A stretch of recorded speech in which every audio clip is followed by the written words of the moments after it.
आज मैं पूछना चाहता हूं कि जब आप वचन सुनते हैं तो किस स्थान पर बैठे हैं? अपने घमंड के स्थान पर बैठे हैं, अपने बलवा करने वाली आत्मा के, अपने कुड़कुड़ाने वाली आत्मा। बहुत से स्थान है मित्रों हम लोग के पास, आत्मिक रूप से, भावनात्मक रूप से दुनिया के स्थान पर हम बैठे रहते हैं। लेकिन याद रखिएगा, मेरे पास एक स्थान है। खुदा यीशु मसीह के नाम में आप सबों को जय मसीह की।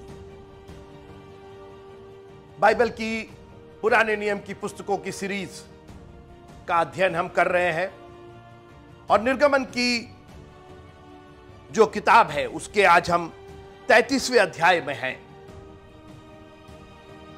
मैं आपसे निवेदन करूंगा कि हम लोग सौभाग्यशाली हैं कि आज ये जो सरमन्स हैं, ये जो अध्ययन है, ये दर्ज है वीडियो और ऑडियो दोनों में। किसी को कोई शिकायत नहीं, अरे हम सुन नहीं पाए, हम देख नहीं पाए, हम जान नहीं पाए। सब मेमोरी में दर्ज है और हमसे तो इतना लिया जाएगा क्योंकि हमें दिया गया है इतना। 700 से ज्यादा सरमन हमारे YouTube पर मौजूद है। सोचिए, 700 का हिसाब लिया जाएगा हमसे और आपसे। कितना देखे तुम, कितने पर अमल किया तुमने। हमारे पास बहाना है ही नहीं कि हम विश्वास कैसे करते, हम तो सुन ही नहीं पाए। अरे बाप, एक नहीं 1000 बार आप सुन सकते हैं, और वो भी सेंत में, मुफ्त में। फेसबुक, यूट्यूब, इंटरनेट भरा हुआ है खुदा के कलाम से। आपके पास कोई बहाने नहीं है। अरे बहाने तो दुनिया के हैं। मैंने 5 जोड़ी बैल मोल लिए हैं, उन्हें परखने जाता हूं। मैंने खेत मोल लिया है, मैंने पत्नी ब्याही है। बहानों की क्या कमी है? लेकिन याद रखिएगा, जिसको जितना दिया गया है उतने का हिसाब लिया जाएगा। और हम जिस जनरेशन में रहते हैं, कम से कम हमसे तो बहुत ज्यादा हिसाब लिया जाएगा। और इसलिए मैं बहुत केयरफुल रहता हूं। प्रभु, आपने जितना दिया है उसमें कमी ना होने पाए। मैं उस पर अमल करना चाहता हूं क्योंकि हिसाब लिया जाएगा। एक दिन न्याय होगा और किताबें खुलेंगी। निर्गमन की पुस्तक उसका 33वां अध्याय। और आज मैं सिर्फ एक बात पर, एक विषय पर बात करना चाहता हूं। मैं उत्पत्ति की पहली लाइन पढ़ना चाहता हूं। आदि में परमेश्वर ने आकाश और पृथ्वी की सृष्टि की। पृथ्वी बेडौल और सुनसान पड़ी थी। उत्पत्ति की पुस्तक उसका पहला अध्याय और उसकी पहली आयत। और गहरे जल के ऊपर अंधियारा था तथा परमेश्वर का आत्मा जल के ऊपर मंडराता था। थोड़ा ध्यान दीजिएगा, मैं बहुत देर आपके साथ नहीं रहूंगा। मैं बस थोड़ी बात करके, मैं आपको उत्साहित करके, आपको एनकरेज करके, आपके हृदयों में परमेश्वर का ऐसा बल वचन से देना चाहता हूं ताकि ये बहुत सी कमजोरियों पर काबिज हो जाए। गहरे जल के ऊपर अंधियारा था। यह गहरा जल था क्या? According to the word of God, परमेश्वर के वचन के अनुसार जल वचन है। और गहरा जल था, वचन से परिपूर्ण था। पृथ्वी बेडौल जरूर थी, सुनसान जरूर थी, मगर परमेश्वर का वचन था। यूहन्ना 1:1, आदि में वचन था, वचन परमेश्वर के साथ था और वचन ही परमेश्वर था। और आदि में परमेश्वर ने आकाश और पृथ्वी की सृष्टि की और वचन से भर दिया। मगर उस वचन के ऊपर वो खुलासा नहीं था, वो अंधकार था। क्योंकि उस प्रकाश को पाने के लिए प्रभु को एक सृष्टि करनी थी और वो सृष्टि हम और आप थे। थोड़ा ध्यान दीजिएगा, ये बहुत गंभीर मैं विषय पर चर्चा कर रहा हूं और मैं चाहता हूं कि आप बाइबल के गहराई में, एक गीत हम गाते हैं, तेरे प्यार में मसीहा मैं गहरा उतर चलूं। मैं सिर्फ आपको बीज बोने वाले की कहानी और उड़ाऊ पुत्र की कहानी नहीं पता। मैं चाहता हूं कि आप इसके अंदर इसके रहस्यों को जानें। अगर वास्तव में आप प्रभु को प्यार करते हैं, वैसे तो आप कोई छिछला वचन सुनना चाहते हैं तो बहुत से वचन है, लेकिन अगर आप ये वचन सुन रहे हैं तो मैं चाहता हूं कि आप थोड़ी गहराई से इस पर अध्ययन करें। गहरे जल के ऊपर अंधियारा था, परमेश्वर का वचन अभी खुलासा नहीं हुआ था और परमेश्वर ने निर्णय लिया कि अब इस वचन का खुलासा होगा। सुनिए, फिर परमेश्वर ने कहा, उत्पत्ति की पुस्तक उसका 1 अध्याय और 9वीं आयत, फिर परमेश्वर ने कहा आकाश के नीचे का जल एक स्थान में इकट्ठा हो जाए और सूखी भूमि दिखाई दे। अब सवाल इस बात का है कि जब कोई रहने वाला नहीं है तो यह सूखी भूमि क्यों बनाई जा रही है? क्योंकि जल है, जल में मछलियां भर दीजिए, जल प्राणी भर दीजिए। यह सूखी भूमि किसके लिए तैयार की जा रही थी? और यह सूखी भूमि और कोई नहीं, हम और आप थे। हमारे और आपके लिए यह सूखी भूमि तैयार की जा रही थी। पहली बात, हमारा और आपका निर्माण जो मटेरियल था वही सूखी भूमि से लिया गया। हम भूमि में से निकाले गए, हम एक स्थान में से निकाले गए। उसने एक स्थान तैयार किया, इस भूमि को बना करके, इसमें इसके नथनों में जीवन का श्वास डाल करके, लिखा है कि उसने एक अदन की वाटिका लगाई। उसने उसको कहीं नहीं रखा, आदम को कहीं नहीं रख दिया, ऐसे ही छोड़ नहीं दिया। बोला नहीं, इसको मैं एक विशेष स्थान दूंगा। और शुरू से परमेश्वर की यह मंशा थी कि मनुष्य एक स्थान पर रहे जहां मैं उससे मिल सकूं। और हर शाम परमेश्वर अदन की वाटिका में आकर के आदम को पुकारता था। अभी तक कोई प्रॉब्लम नहीं थी, क्योंकि आदम हमेशा उस स्थान पर मिल जाता था जहां परमेश्वर उससे मिल सकता था। बागे अदन में आदम हमेशा मौजूद था। लेकिन एक दिन कुछ ऐसा हुआ कि परमेश्वर को पुकार के कहना पड़ा, आदम आदम तू कहां है? मैं इसको इस तरीके से प्रस्तुत करूं कि घर में हम लोग की चीजें होती हैं, छुरी, चाकू, कैंची, चश्मा, मोबाइल फोन या कई चीजें चाबी जैसे होती, उसको एक स्थान पर रखा जाता है। किसी ने आकर के उस चाबी को हटा के इधर उधर रख दिया। अब जब कोई आया उस चाबी को लेने के लिए जिसको जरूरत है, तो उसका यही प्रश्न होगा कि अरे भाई चाबी कहां गई? क्यों पूछ रहे हैं आप? ये क्यों नहीं पूछ रहे कि चाबी कैसी है? चाबी तू मोटी है, तू पतली है, तू गोरी? नहीं नहीं नहीं, चाबी कहां गई? क्या हो क्या क्या? चाबी अपने स्थान से हट गई। जिस स्थान पर उसको होना चाहिए था, जहां पर वो पाई जा सकती थी, उस स्थान से वो चाबी हट गई। जब परमेश्वर ने आकर के पूछा तो ये मत सोचिए कि परमेश्वर को मालूम नहीं था कि आदम कहां। वो हमारी रग रग से वाकिफ है, हमारी सोच से वाकिफ है, उसको खूब मालूम था। परमेश्वर ये पूछा था कि जिस जगह पर मैंने तुमको रखा था, जहां पर हम तुमसे बिना बेखटके मिल सकते थे, हर दिन, तो लिखा कि हर दिन शाम को संध्या तले परमेश्वर उस स्थान पर आता था। Oh hallelujah! ऐसा नहीं था कि परमेश्वर की उपस्थिति नहीं थी, but that very moment God wanted to meet his own creation. उसने एक स्थान बनाया था जहां वो मोहब्बत कर सकता था अपनी चीज से, अपने बनाई हुई चीज से। मगर एक दिन वो चीज उस जगह से हट गई। मैं पेड़ के पीछे छिपा हूं, मैं फलाना हो गया हूं, मैंने पत्तों से ढका। मतलब क्या हो गया तुमको? पेड़ के पीछे का स्थान तो मैंने तुमको नहीं दिया था। मैंने तो ये बाग एदन दिया था, एक विशेष स्थान रखा था। मैंने दुनिया में भटकने के लिए तुमको नहीं छोड़ा था। और आज मैं आपसे पूछना चाहता हूं, कितने भटके हुए हैं आप? किस पेड़ के पीछे छिपे हुए हैं आप? किन आदतों के पीछे छिपे हुए हैं आप? किस शर्म और लाज के पीछे छिपे हुए हैं आप? परमेश्वर आपसे पूछ रहा कि जिस जगह पर मैंने तुमको रखा था, उस जगह से क्यों हट गए? और आपको मालूम है घर में जब जो चीज जिस जगह पर होनी चाहिए जब नहीं होती है तो कितना फ्रस्ट्रेशन होता है, कलह हो जाता है। अरे यहां क्यों हटा देते हो भाई, यही रखा रहता है, यही रखी रहती चीजें, एक भी चीज इधर से उधर हो जाती है। अभी आप घबराइए नहीं, मैं निर्गमन की पुस्तक और उसके 33वें अध्याय पर आपको लेके आ रहा हूं। मैं एक स्थान की चर्चा करना चाहता हूं।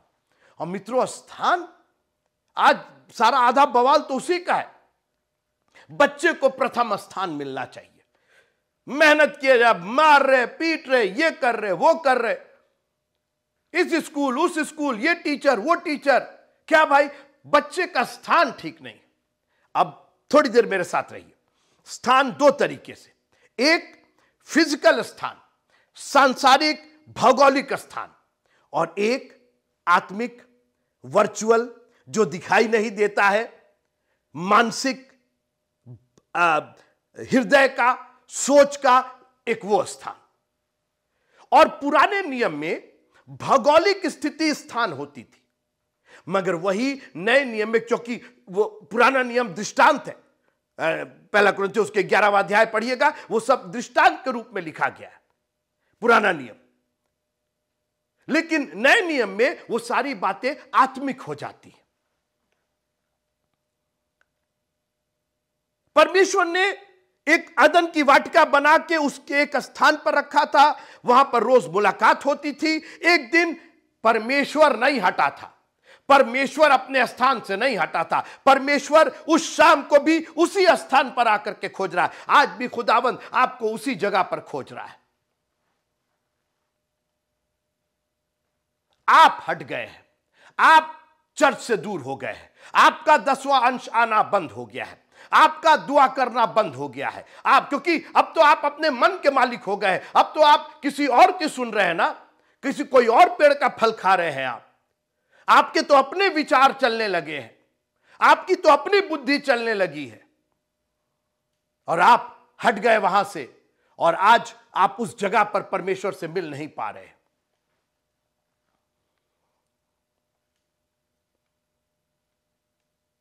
निर्गमन की पुस्तक उसका 33वां अध्याय। मूसा ने कहा, अगर तू आप ना चले तो हमें आगे मत ले चल। और ये दृष्टांत के रूप में है।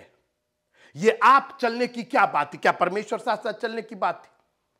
ये हमारे और आपके लिए परमेश्वर का वचन था, बिना उस वचन के, क्योंकि तेरा वचन मेरे पांव के लिए, और पांव से आप क्या चलते हैं, क्या करते, चलते। तेरा वचन मेरे पांव के लिए दीपक और मेरे मार्ग के लिए उजाला है। अगर तू आप ना चले, अगर तेरा वचन ना चले मेरे साथ, अगर तेरा वचन मेरा प्रकाश ना बने, अगर तेरा वचन मेरा पथ ना बने, तो हमें मत ले चल। हमें दाहिने नहीं जाना, बाएं नहीं जाना, हमको इस मार्ग पर उस मार्ग पर नहीं, हमको वचन के मार्ग पर जाना है। मूसा ने कहा, अगर तू आप ना चले तो हमें यहां से आगे मत ले जा। और परमेश्वर ने कहा, मैं ये काम भी जिसकी चर्चा तूने की है करूंगा, क्योंकि मेरे अनुग्रह की। अब मैं निर्गमन की पुस्तक उसका 33वां अध्याय और 17वीं आयत से आगे पढ़ना चाहता हूं। यहोवा ने मूसा से कहा, मैं ये काम भी जिसकी चर्चा तूने की है मैं करूंगा, क्योंकि मेरे अनुग्रह की दृष्टि तुझ पर है और तेरा नाम मेरे चित्त पर है। उसने कहा, मुझे अपना तेज दिखा दे। बाप रे बाप, ये इतना निडर होकर के परमेश्वर से ये बात कैसे कर पा रहा? आप मेरे साथ रहिए थोड़ी देर, मैं एक बहुत सुंदर विषय पर बात करना चाहता हूं। मूसा ने कहा, मुझे अपना तेज दिखा दे। हाउ डेयर यू, तुम्हारी हिम्मत कैसे हुई? मूसा वो सर्वशक्तिमान परमेश्वर है, लेकिन आप ये मत भूलिएगा कि ये मूसा कहां से ये बोल रहा था। सिनै पहाड़ पर वो बात करता था, आमने सामने बात करता था। ये मूसा, क्यों मूसा जैसा कैरेक्टर, ये कैसे परमेश्वर से बात कर रहा है? याद रखिएगा, मूसा का अर्थ होता है पानी से निकाला हुआ। और मैंने शुरू में कहा कि अकॉर्डिंग टू द वर्ड, परमेश्वर के वचन के अनुसार पानी परमेश्वर का वचन है। तो मूसा परमेश्वर के वचन का प्रतिरूप था। वो फिजिकल था, वो शारीरिक था, लेकिन वो मूसा था। वो पानी से निकाला हुआ था, वो वचन से निकाला हुआ था। और इसलिए वचन ही वचन से कह रहा है कि मुझको अपना तेज दिखा। तो जब आप खुदा का कलाम पढ़ते हैं तो आप वचन के थ्रू, वचन के द्वारा कहिए, प्रभु मुझको अपना तेज दिखा। आपकी हिम्मत कैसी है? मेरी हिम्मत नहीं है, यह वचन ही वचन से बात कर रहा है। इस वचन में ही आपको परमेश्वर का तेज दिखाई देगा। मगर मैं आगे लेकर के आना चाहता हूं और उसी के साथ मैं विदा लूंगा आपसे। परमेश्वर ने कहा मैं दिखाऊंगा तेज, लेकिन तू मेरे मुख का दर्शन नहीं कर पाएगा। वो सब आप पढ़ लिए है और फिर से पढ़िएगा उसको। यहां मैं एक बात पर आपका ध्यान आकर्षित करना चाहता हूं। निर्गमन की पुस्तक 33वां अध्याय और उसकी 21वीं आयत। परमेश्वर ने कहीं नहीं कहा कि बेकार का बात करते हो, तुम्हारी हिम्मत है। अरे वो पानी से निकाला हुआ था, वो वचन से निकाला हुआ था। जब आप वचन की दुहाई देते हैं, परमेश्वर का वचन लेकर के प्रार्थना करते हैं, परमेश्वर को तो आपकी सुनना ही पड़ेगा, क्योंकि परमेश्वर वचन है और उसी के वचन से आप उसकी बात करते हैं।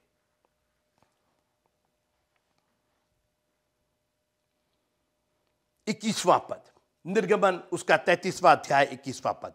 फिर यहोवा ने कहा, सुन, मेरे पास एक स्थान है।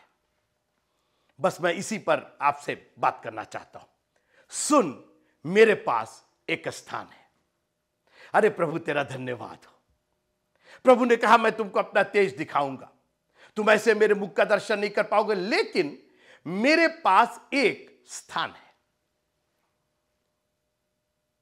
और शुरू में जैसे मैंने कहा कि जब पानी और सूखी भूमि को दिखाई दिया, तो वो सूखी भूमि एक स्थान था, एक पर्टिकुलर प्लेस था। और मैंने कहा कि जैसे पुराने नियम में शारीरिक और सांसारिक या भौतिक रूप से स्थान होता था, नए नियम में उसने आत्मिक रूप से हमारे लिए स्थान तय किया है। और परमेश्वर ने कहा कि मूसा, मैं अपना तेज तुमको कहीं भी नहीं दिखा सकता हूं, एक स्थान है, एक पर्टिकुलर जगह है। वहां पर अगर तुम आ सको, अगर वहां तुम खड़े हो सको, अगर वहां रह सको, तो मेरे उद्धार का दर्शन तुम कर लोगे। और आज मैं आपसे निवेदन करना चाहता हूं, आप किस स्थान पर हैं? या आपके पास कोई स्थान ही नहीं है? मेरे पास तो जब जरूरत होती है तो मेरे पास स्थान है, और वो है परमेश्वर का वचन। ये वो स्थान है मित्रों, जहां पर आप परमेश्वर के उद्धार का दर्शन कर सकते हैं, यहां उसकी ताकत का दर्शन कर सकते हैं, यहां उसकी चंगाई का दर्शन कर सकते हैं। दुआ से नहीं, लिखा है कि उसने अपना वचन भेज करके उनको चंगा किया। आज हम लोग चंगाई की दुआ करते हैं, मैं दुआ नहीं, मैं वचन देना चाहता हूं, चंगाई का वचन देना चाहता हूं आपको। क्योंकि उस स्थान पर, आपको मालूम है, जब आप बीमार होते हैं तो उसके लिए एक स्थान बना हुआ है, हॉस्पिटल आपको जाना पड़ता है उस स्थान पर, फिर उसमें भी स्थान होता है। इनको जनरल वार्ड में, इनको आईसीयू में, इनको सर्जरी वाली जगह पर अलग अलग जगह बनी हुई है। ठीक उसी तरीके से परमेश्वर का कलाम वह स्थान है जहां पर आपको आशीषें, भरपूर आशीषें मिलती है। जब आप बीमार होते हैं, जब आप कमजोर होते हैं, जब आप निराश होते हैं, एक काम कीजिए, इस स्थान पर आ जाइए और यहां परमेश्वर के किए हुए उद्धार का दर्शन आप करेंगे।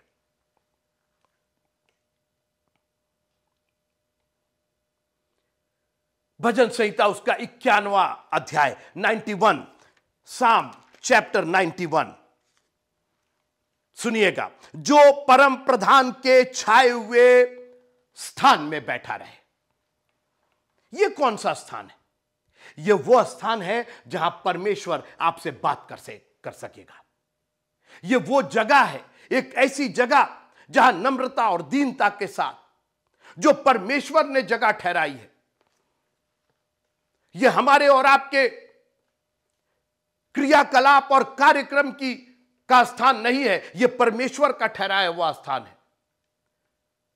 परमेश्वर की एक दासी थी, उसका नाम मरियम था, उसकी बहन मार्था थी, और लिखा है कि प्रभु उनके घर में थे।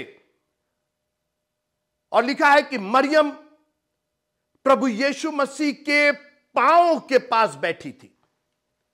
और मैं थोड़ी देर के लिए सोचने लगा कि ये कौन सा स्थान है, ये पांव के पास। आप जरा एक इमेजिन कीजिए, जीसस बैठे हैं, पांव है तो जीसस ऊपर होंगे और ये नीचे बैठी थी। और सबसे पहले, अरे नीचे बैठने की आप बात कर रहे, यहां तो लोग चर्च आते सबसे पहले कुर्सी खोजते। आज तक मैंने किसी को नहीं देखा, और खास करके किसी मसीह को नहीं देखा जो ये कहे कुर्सी उर्सी छोड़ो भैया, कहीं नीचे अगर हो बस एक जगह दे दो, हम बैठ जाए, हम प्रभु के चरणों पर।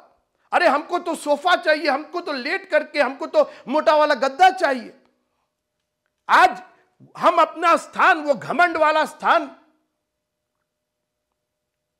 वो हम तो ये हैं और हम तो वो हैं, हमको तो ऊंचे स्थान पर।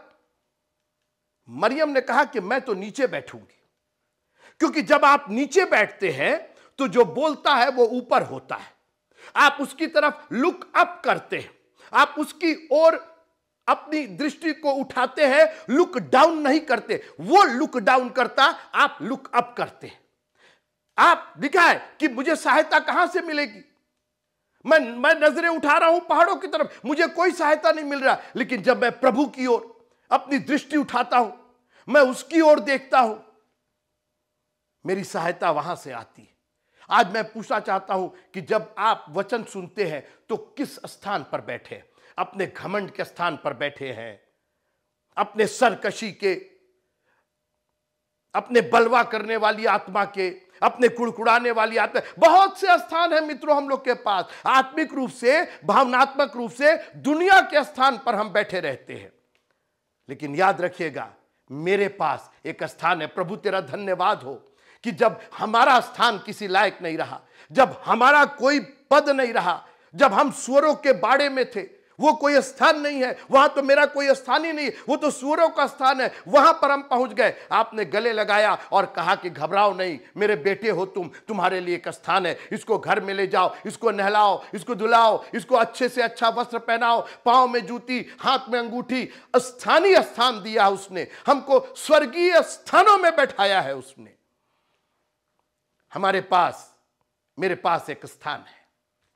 जो परम प्रधान के छाए हुए स्थान में बैठा रहे, वो सर्वशक्तिमान की छाया में विश्राम पाएगा। मैं फिर से पढ़ना चाहता हूं, भजन संहिता उसका 91 जो परम प्रधान के छाए हुए स्थान में बैठा रहे, वो सर्वशक्तिमान की छाया में ठिकाना पाएगा। आप सोचिए, जब आप उसके चरणों में बैठ करके, उसके पांव के पास, उस स्थान पर, परम प्रधान के छाए में बैठे हुए जब आप उसके स्थान पर बैठते हैं, तो आप उसके छाए हुए स्थान में ठिकाना पाते हैं। और प्रभु ने मार्था से कह दिया कि तुम्हारी बहन ने वो भाग चुन लिया है जो उससे कभी लिया नहीं जाएगा। मैं आपसे पूछना चाहता हूं, आप किस स्थान पर हैं? और यहोवा परमेश्वर ने मूसा से कहा, वह स्थान मामूली स्थान नहीं है। मैं पढ़ना चाहता हूं निर्गमन की पुस्तक उसका 33वां अध्याय और उसकी 21वीं आयत। फिर यहोवा ने कहा, सुन, मेरे पास एक स्थान है, तू उस चट्टान पर खड़ा हो। अरे, मैं तो सोच रहा था कि आप मेरे को किसी गांव में भेज देंगे और गलीचे में भेज देंगे और कहीं यहां भेज देंगे और वहां भेज देंगे, और ये मैं तो वो स्थान पर जाना चाहता हूं। मैं तुमको एक चट्टान पर खड़ा करना चाहता हूं। मेरे पास जो स्थान है वो चट्टान नहीं, वो सनातन की चट्टान है, रॉक ऑफ एजेस। अरे ठीक है, तो वो मूसा को आपने वो चट्टान दी और वो तो उस वक्त की चट्टान थी, वो खत्म हो गए। मेरे साथ आइए, पहला कुरिन्थियों उसका 10वां अध्याय, पहला कुरिन्थियों उसका 10वां अध्याय, और मैं पढ़ना चाहता हूं उसकी 4थी आयत। और सबने एक ही आत्मिक जल पिया, क्योंकि वे उस आत्मिक चट्टान से पीते थे जो उनके साथ साथ चलती थी, और वो चट्टान मसीह थी। वो चट्टान मसीह था। आप सोचिए, पुराने नियम में मसीह वहां से लेकर के आज इस 2023 में, आज के दिन तक वो मसीह हमारे लिए चट्टान बना हुआ है। ये एक वो ऐसा स्थान है जहां से आप उसके मुख का दर्शन कर सकते हैं। भजन संहिता 91 फिर पढ़िएगा कि जब आप उसके छाए हुए स्थान में बैठते हैं, उसके ठहराए हुए स्थान में बैठते हैं, आपको उसके उद्धार का दर्शन होता है। विपत्तियां नहीं आती हैं आपके ऊपर, आपकी कमजोरी और आपकी बीमारियां दूर होती हैं, क्योंकि आप उस चट्टान वाले स्थान में बैठे हैं। कहां मिलेगा वो परमेश्वर के कलाम में मिलेगा मित्रों, इस वचन में मिलेगा। वचन को वो चट्टान पर खड़ा कर रहा था। मूसा से कहा मेरे पास एक स्थान है और वो चट्टान है। आत्मिक रूप से नए नियम में वो चट्टान मसीह था, और मसीह कौन था? परमेश्वर का वचन था, और वचन देहधारी हुआ। ये देहधारी कौन था? वो हमारा मसीह था, और वही हमारे लिए चट्टान है, सनातन की चट्टान है। मैं आपसे पूछना चाहता हूं, आप दलदल वाले स्थान में क्यों पड़े हुए हैं? मित्रों, दलदल अच्छी चीज नहीं है, वो दलदल है। आप जितना एक पैर निकालते दूसरा पैर अंदर चला जाता, दूसरा निकालते तीसरा चला जाता। दलदल में फंसना दुनिया की सबसे खतरनाक मौत में से माना जाता है। और मैं नहीं जानता हूं कि आप किस दलदल में फंसे हुए हैं। एक पैर निकाल रहे हैं, दूसरा चला जा रहा है, दूसरा निकाल रहे हैं, फिर दूसरा चला जा रहा है। आपकी सब तमाम कोशिशें, वो दलदल और दलदल होता चला जा रहा है। आज मेरे पास एक सुसमाचार है मित्रों, मेरे पास एक गुड न्यूज है। मैं आपको लांछन नहीं दे रहा हूं, मैं आपको शिकायत नहीं कर रहा हूं, मैं आपको एक गुड न्यूज दे रहा हूं, एक सुसमाचार सुना रहा हूं आपके एनकरेजमेंट के लिए। There is a place, there is a rock of ages, सनातन की चट्टान मौजूद है। क्यों दलदल में आप फंसे हुए हैं? क्यों कीच में है? उसने खींच करके आपको निकाला है, और एक स्थान पर तुम्हारे लिए, मेरे पास एक स्थान है, इस चट्टान पर खड़े हो जाओ। यहां से मैं तुमको वो आशीषें दूंगा, यहां से अपने मुख का वो प्रकाश दिखाऊंगा कि तुम्हारे चेहरे से नूर निकलने लगेगा, तुम्हारी बातों से लोगों को उद्धार मिलेगा, चंगाई मिलेगी, वरदान ऐसे ऐसे मैं दूंगा। लेकिन उस चट्टान पर तो खड़े हो जाओ। यह स्थान है मित्रों, परमेश्वर का वचन वो स्थान है जो हमारी सनातन की चट्टान है। इससे कभी दूर मत जाइएगा। दुनिया के सारे प्रोग्राम, सारे एजेंडा अपनी जगह है, मगर खुदावंद के कलाम को अपने हृदय में इतना बसने दीजिएगा, इतना बसने दीजिएगा, क्योंकि यही आपको कॉन्फिडेंस, मजबूती प्रदान करेगा। आपकी गरीबी में, आपकी अमीरी में, आपके दुख में, आपकी बीमारी में, आपके सुख में, ये हर समय आपके साथ रहेगा। वो चट्टान उनके साथ साथ चलती थी। थैंक गॉड, ये परमेश्वर का वचन आज मेरे साथ साथ चलता है। जब मैं हवाई जहाज में 42,000 फीट की ऊंचाई पर उड़ता हूं, परमेश्वर का कलाम खोलता हूं, वही ताकत मिलती है मित्रों। अभी मैं समुद्र में गया था, एक शिप में गया था, मैंने कलाम खोला, वहां पर भी वही ताकत मिली मेरे को। यह परमेश्वर का ऐसा स्थान है जो हर जगह आपको मजबूती के साथ खड़ा करता है। मैं किसी परिस्थिति में क्यों न रहूं, परमेश्वर के कलाम ने, इस स्थान ने, इस चट्टान ने मुझे कभी धोखा नहीं दिया है, और ना कभी आपको यह धोखा देगा। और इसी विश्वास के साथ कि आप परमेश्वर के वचन की चट्टान पर, इस स्थान पर हमेशा मौजूद रहेंगे, ताकि परमेश्वर जब भी आए आपसे मिलने के लिए उसको पूछना ना पड़े, आदम आदम तू कहां है? प्रभु, मैं तेरे वचन में हूं। I have open the word of God. तेरा वचन मैंने अपने हृदय में धारण कर लिया है। जब मैं पढ़ नहीं पाता हूं, फिजिकली पढ़ नहीं पाता हूं, आंखों को बंद करता हूं, तेरा वचन मेरे जहन में, मेरे दिल और दिमाग में छाया रहता है, क्योंकि मैं उस स्थान पर हूं जहां आप कभी भी हमसे मिल सकते हैं। मुझे पेड़ के पीछे और पत्तों से अपने आप को ढांकने की जरूरत नहीं है। हम तो प्रभु यीशु मसीह के लहू से ढके हुए हैं। हम तो उस धार्मिकता से ढके हुए हैं जिसको अय्यूब ने कहा कि मैंने धार्मिकता को पहन लिया और उसने मुझे ढक दिया। खुदावंद आप सबको बड़ी आशीष दे। और कौन सी आशीष? उस स्थान की जो सनातन की चट्टान है, ताकि आप उसके किए हुए उद्धार को हमेशा हमेशा देख सके। जय मसीह।